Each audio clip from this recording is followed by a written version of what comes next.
आनंदाच्या शिधापासून मुख्यमंत्री तीर्थदर्शन योजनेपर्यंत किमान 8-9 योजनांना मुख्यमंत्र्यांनी आतापर्यंत टाळं लावलंय।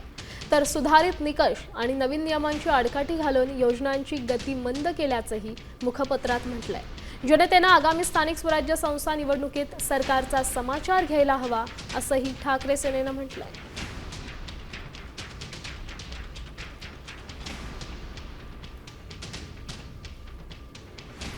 फडणवीस किंवा त्यांचे दोन उठता बसता वेगावरून कारभाराचे फुसके फटाके फोडत असतात।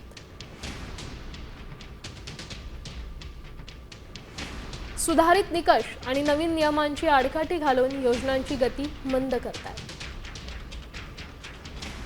किमान 8 ते 9 योजनांना मुख्यमंत्र्यांनी आतापर्यंत टाळं लावलंय असा आरोप ठाकरे सेनेच्या मुखपत्रातून करण्यात आला। महाराष्ट्राच्या नशिबी गतिमान वगैरे नव्हे तर बंद आणि मंद सरकार आलं। आगामी निवडणुकीमध्ये जनतेचा सरकारचा समाचार घ्यायला हवा। आता isakal.com आहे देशातील नंबर 1 ची मराठी न्यूज वेबसाईट। प्रत्येक अपडेटसाठी isakal.com ला नक्की भेट द्या।